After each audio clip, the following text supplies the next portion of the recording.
saw the show on Thursday, I mean, I was apoplectic about what happened on Wednesday night against the Red Wings. And it wasn't that, oh my God, the Jets were going to make the playoffs and now they're out. But it was an emphatic statement by the team, regardless of anything that anyone says, that they realize that this season is over for the Winnipeg Jets right now. And then you move into that game where, to be honest, like I said on Friday, I'm hoping the team comes out, plays hard for the home fans that are actually there, and shows, and you mentioned the word heart. I mean, shows some heart and shows that level of pride that, we haven't seen at all times. And I'll single out Josh Morrissey, because he's a guy that has a very difficult time right now. I mean, he's been thrown out over and over again, having to face some of the toughest questions. And we saw the way that he, was laying it on the line with a pulled goalie, making a save, and then being able to turn things around, and then spoke to it afterwards. I mean, I think that there's every single person in that room absolutely knows that this team is not going to the playoffs right now. And I mean, the challenges right now, Jeff, is to come out and to show that they care, to be honest. I mean, like, I from your perspective, I mean, we know that this team's not in the playoffs. What are you looking for each and every night when this team goes out right now? To be frank, give a shit.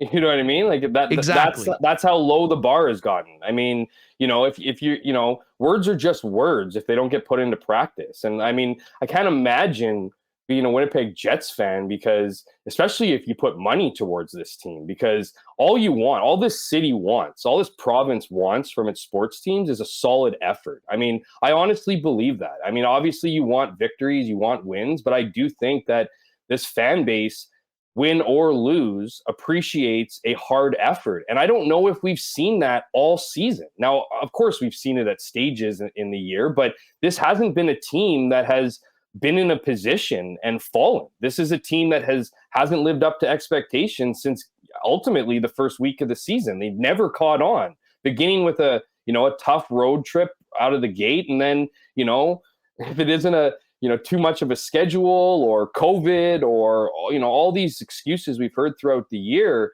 what am I looking for in the last 10 games? What I've been trying to look for in the previous 72. And that's an effort that matches the team on paper, and we just don't see it. It just doesn't happen. And and what we don't really see is heart, because we don't see this team outworking other teams. We in the majority of the victories we have seen, skill has taken over. It's been opportunistic. They've jumped on opportunities with their high-end talent and won games out of that. I mean, there's not a lot of games that you can point to and say, wow, the Winnipeg Jets really outworked the other team, or put together a 60-minute effort, which is ultimately impossible, but even something close to it. So I what I'm looking for essentially is guys to show some pride, show some kind of reason that if this organization decides to look at this season as an anomaly, it looked at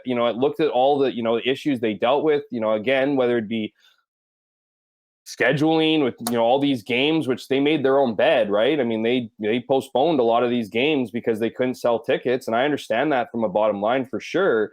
Or whether it's been the COVID issues or injuries, things that every single team in this league have dealt with. Some kind of glimpse into what the future could be next year if this organization decides to stick status quo. Because as it stands now, I mean, there's absolutely nothing to point to suggest that this team is a winning team. And the worst part about it is that they bought into their own hype. This is a team that has been riding the coattails of a 2018 playoff run. Like, remember when Connor Hellebuyck called this team a dynasty in the making? These guys have done, as a team, absolutely nothing. Nothing. They got booted 2 years ago from the preliminary round. That doesn't count for the playoffs. It does in the sense that they made those, they added those points to the streaks and the records and everything. So I guess it counts as playoffs, but that didn't get to the dance. That was extended so teams like them outside the playoff line could get in. Then last year, I mean, do we need to recall how they backed into the playoffs? Did they not have like a 9-game losing streak? And then what? All of a sudden a good team because they beat the Oilers 4 games in a row and then got swept by a Montreal team that is now in the bottom of the standings that struck lightning. I mean, this team has done nothing. they've accomplished nothing, and yet the entitlement and the egos on this team are through the roof. And until that changes, and I mean, you talk about Josh Morrissey. I couldn't even imagine being Josh Morrissey right now, because what a terrific season he's having on a leadership group who, yeah, Blake Wheeler and Mark Scheifele have points. Of course they have points. If they weren't point per game players, you know, with the ice time and opportunity that they get, we all know there's no power play 2 on this team. Not unless power play 1 is tired or frustrated and wants to give them an extra 25 seconds at the end of their entitled shift. But until that changes, I mean, this team is going to be, you know, a perennial bubble team. Contender is not in the vocabulary of this team so long as they play, or so long as they're made up with who they have right now. And that's and there is no anomaly from this season. That is what we see. That is what we'll get from a club that struggled for years and continues to struggle this season. Yeah, I'll say this about Connor Hellebuck. He says that stuff because he believes it. He's the one guy that I think, you know, we never have to bring out the BS meter when he's speaking, because that's just the way that he is. Now, it might have been a little aggressive, might have been overly optimistic, but listen, that's him. But you are right. I mean, they've been kind of running this back with this group for, you know, the last 4 years, and the results haven't been there. And we're now at a point, Jeff, where, I mean, I really do believe, and I know Drager reported this last week, and I think it goes without saying that there is going to be, and there has to be, a full audit top to bottom of what this team is. And listen, I know there are the people that will just see what's happened before and say, well, this is the way they operate and they're just going to keep doing it. I personally don't believe that. I think this is going to be the most significant offseason maybe since this team got here in, you know, 11 years ago. And I was even one that said, listen, I really do think Kevin Cheveldayoff is going to be the guy that's going forward. But even now, I'm thinking that maybe is less likely than at least I would have thought a couple weeks ago. But whether it comes to management, certainly coaching staff, and absolutely the core of this team, there has to be significant changes. And I really do think that we are going to see that. Yeah, you know what? We've been talking about this for weeks. Yeah, it's possible. I think it's going to take everything. You know, low attendance, even lower than it is already right now. Possibly more bad hockey for the rest of this season. Who knows what players say in the garbage bag day? I don't see a lot of players, you know, looking inward. You know, I'm not necessarily suggesting they're going to be a bunch of excuses, but I mean, this is the culture that Kevin Cheveldayoff built here, built from the beginning. Started with Andrew Ladd, it was inherited by Blake Wheeler. You know, you want to talk about accountability. I mean, Dave Lowry yelling. I mean, I didn't even answer that question off the top. Like, Dave Lowry yelling at this team. Like, did he just hit his breaking point? I mean, he can't think that's what it sounded like. He can't think that he has this team next season. It was like, that was an interesting post game. That was an interesting post game presser from Lowry. I mean, there's a lot of times. I mean, listen, he's not Maurice. He's not going to come and, you know, spin a bunch of wild tales. But I mean, it was quite clear, especially with his first answer. I mean, he did not hold anything back on just how ugly that first period was. And it sounded like it came out. And I'd be fascinated to find out, like, if that's just a completely, like, rare occurrence, or that's been happening all season long, or whether, to your point, it was finally just El Snapski knowing that, you know, you got 9 games left in this season, and then, you know, everything's on the table. Well, let's look over to Paul Stastny's comments. I mean, I'd like to say they were subtle, but they weren't. I mean, you know, I mean, he's been saying it forever, and I think he's talking to 55. Now, I'm not going to put words in his mouth, but he plays on a line with Mark Scheifele, and he said a couple weeks ago that he wanted to play center, you know, because he's probably feels like he's playing center as the winger, and so, you know, and you know what? Look, we talked lots about Mark Scheifele. I mean, for some reason I'm attached to your brand about trading him. You and me have gone into you know, the history here as people talk, as you and I chatting about it. I'm not even advocating to trade Mark Scheifele, but something needs to be figured out with him. I mean, something, you know, it doesn't even feel like a hidden secret that he's playing against Dave Lowry's systems. You know, there's no interest in it. I mean, the younger guys, who is he talking about? Like, guys getting offended from the coaches yelling? Who's he talking about?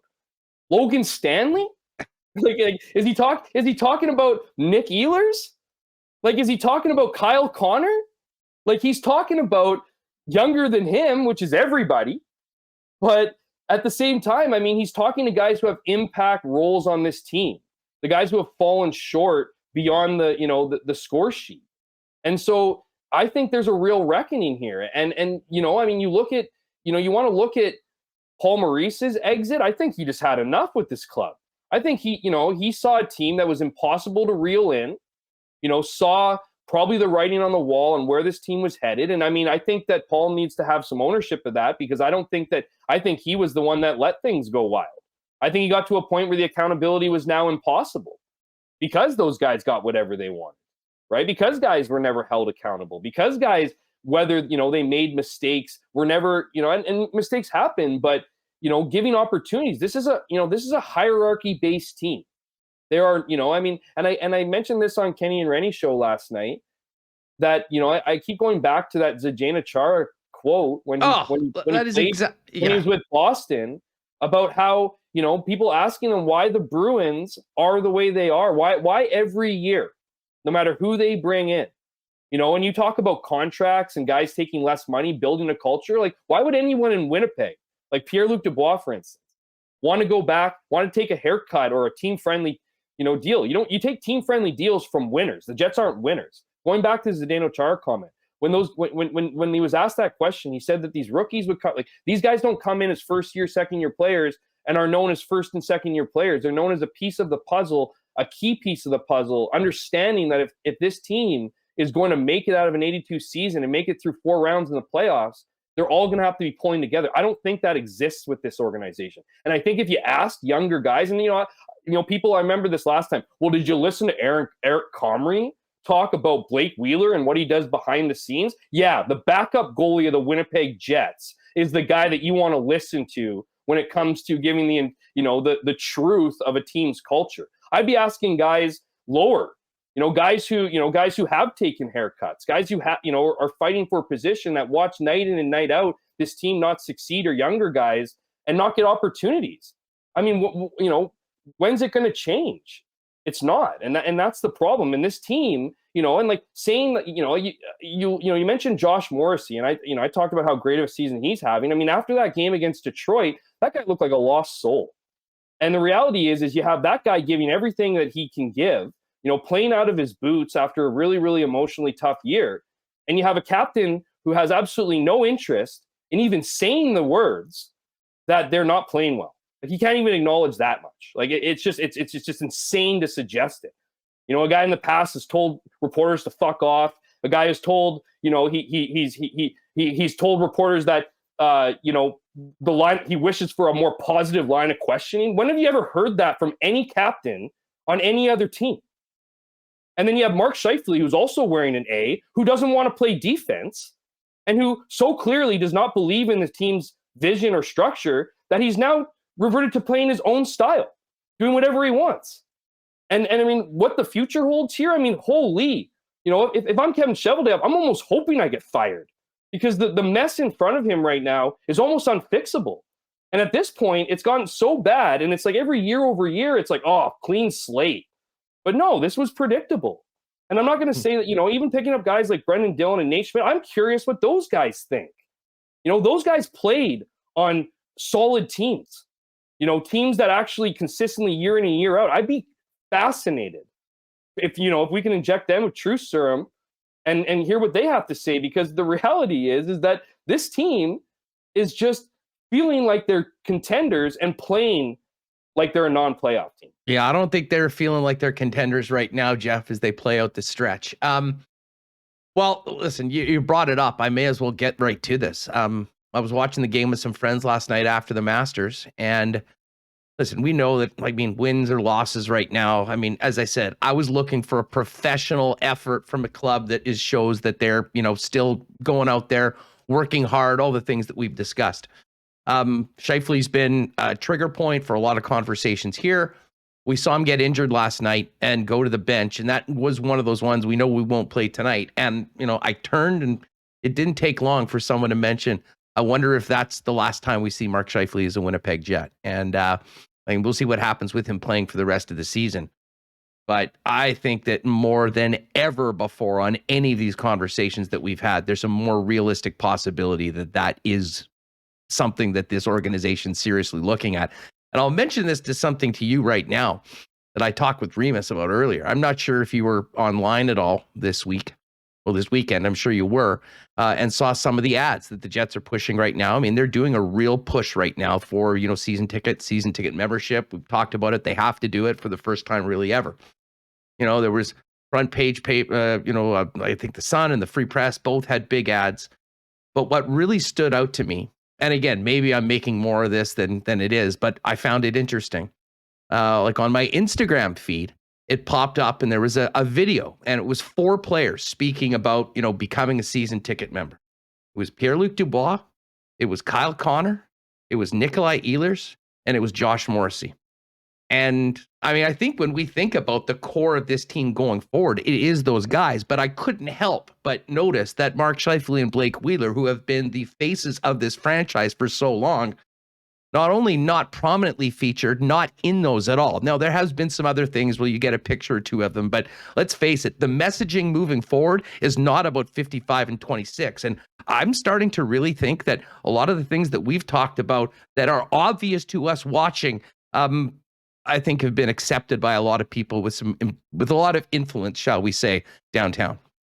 Yeah, and there's precedent to that. I mean, this organization had Patrick Laine and refused to promote him or to use him as a marketing tool. I mean, I think it took a couple of years for them to put him up on the arena. I mean, that's, I don't know how much to look into that as far as, okay, the season ticket holders. I mean, yeah, I think it suggests something, or maybe it leaves the door open in the event that one or they're both of those they're not selling 55 or 26 right now. They're selling a different group of players, and I think there's a reason for that. No, sure, absolutely. I'm just not, I can't just say absolutely, no doubt. Like, I have no idea if that's what they're doing, or if they're just, if they're just marketing maybe some of the younger guys, future guys. Maybe they see the frustration of 55, and that the idea of seeing 55 on a season ticket, pamphlet, whether he's here in the future or not, just isn't appeasing to a fan who looks at it and gets these feelings of, oh, that guy, no way I'm buying tickets, whatever it might be. I don't know. But,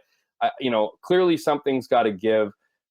This is just, it's a disappointing season for fans who had such high aspirations of this organization, this team. That the ownership, but Mark Chipman is disappointed. It's going to be a tough situation for him. I mean, even when you go back to Maurice, I mean, he was physically shaken that Maurice walked away from this team. I mean, this was not something that he thought would happen. And I mean, I think you can make the argument that Maurice should have been on the hot seat. So the fact that it was so much probably not on the hot seat makes you wonder what exactly is the situation with Kevin Cheveldayoff. Because I mean, clearly heading into this season, there was absolutely no thought that this, that Cheveldayoff would be, one of the guys out the door at the end of the year. But as you see attendance, lessen, as you see you talk about tickets. I mean, you used to work in that industry, Huss.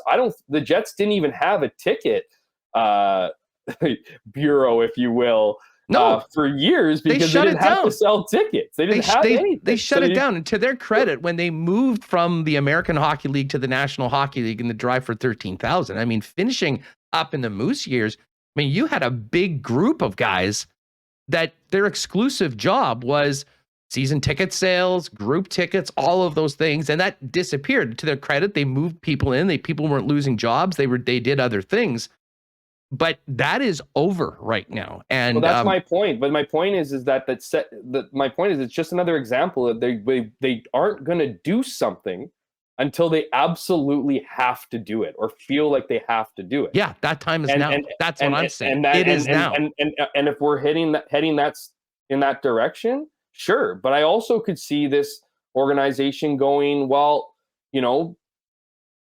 was this year an anomaly? Can we go back into next season? And I mean, I just don't think you've seen enough whatsoever to suggest as much. And so if changes don't happen, I mean, you hate to think, look, whether it's a danger of this team, whatever, everyone talks about how this team needs to have at least 13,000 fans in the stands. That the bottom line took a massive hit over COVID. So there is some, serious situations here with the local hockey team, but it's one thing to have, that kind of outside stuff, but it's a whole other thing to sell a product that clearly is just not showing the kind of effort deserving of the ticket prices that, fans shell out. No, there's no doubt about it. Jeff Hamilton's with us from the Winnipeg Free Press. Back to Lowry for a minute, because I think we all realize that he's in a very difficult situation right now. I mean, he had a great opportunity. Things haven't really gone well for him or the team. There has been, well, for whatever reasons you want, a lot of the message has not been getting through. If you're Dave Lowry, what are you doing over these last 9 games of the season? I mean, I think he's still going out and he's going to do his best to get the best out of this hockey club. But I mean, it is somewhat of a bizarre season when you're an interim head coach that many people would think, and I'm not saying he is for sure, but somewhat of a lame duck head coach with the changes that are expected. What do you make of Lowry's predicament with these final games, considering everything that's happened up until this point? I don't know, book a trip after the season's done and go away for a bit. Like, I don't know, get away from it all. It's been a tough go for him. I mean, can't really say he's earned a job next year. I mean, I think he's tried his best. I mean, he cares, but I think is that, and the fear I imagine for him is that as these games wind down, it's just going to get worse because nobody wants to get hurt.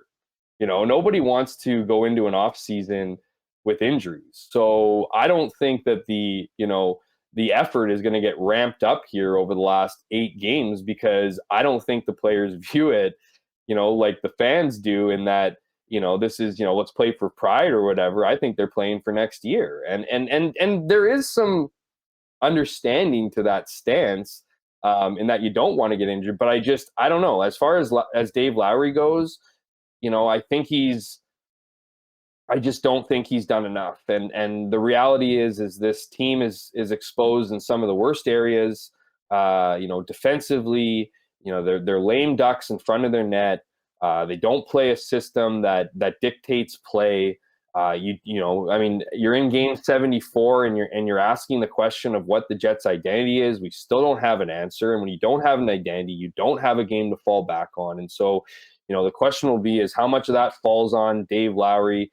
How much of what he's tried to do or what his vision is with a full off season. I mean, again, I can't imagine, there being a Dave Lowry extension, but I'm also very curious where the Jets go from here because what are the options? Who are the coaches that are going to be made available this offseason? Because as we've seen, around the league takes a lot less from other teams to ship their coach away than this one. So, what are the options available? Where do you want to go? I think that this team needs to bring in and I think Dave Lowry has that toughness to him. I just think he's a little bit, pooched from the idea that he has that interim tag on. Like, I just don't think that helped him whatsoever. I'm not suggesting they should have, slapped a year extension on him just to give him that security. But at the same time, I think he was a bit of a lame duck. Again, this organization is not really one that, has shown a willingness to really pull out the checkbook and pay a big time coach, upwards of $5-6 million a season, you probably get a good coach for a bit less than that too. But, they need a guy that's going to come in here with a vision and get this team going, motivate this team, identify, be able to, stick up to some of the leadership here and dictate, a philosophy here. And then, the problem with them is they've spent to the cap. So they can't be this, coach can't come in and bench a bunch of guys and do a lot of crazy changes because they're still kind of in that window as far as their, not as far as their play, but as far as their checkbook goes. So, but I mean, again, you can't, I don't know if you can go to a coach that's young and hasn't, doesn't have a resume, hasn't coached in the NHL as a head coach. I think you need to bring in experience and you bring in somebody who, is going to whip these guys to shape. It's a bit cliche. It's, I'm not necessarily saying old school per se. And I know some fans out there have thrown out, what if they would have gotten Daryl Sutter, or what if they would have gotten, Bruce Boudreau, or, some of those guys. Maybe Bruce Boudreau is available. It sounds like Vancouver Canucks might be hiring Paul Maurice. and so who knows with that? So, but I just think it's a bit of a tough situation, around hiring, because you need to figure out who wants to come here. And then on top of it, if their vision is going to work with the organization and what they believe in. Hey, thanks for doing this, man. We'll look forward to reading all about it in the Free Press tomorrow, and we'll talk to you real soon. Yeah, thanks for having me on, Huss. And as usual, thanks to the commenters and people out there. I know it's been a tough sledding, but hey, good news. There's 8 games left. Jeff Hamilton bringing some fire today on Winnipeg Sports Talk. Great stuff from Hammer. Always love having him on the program.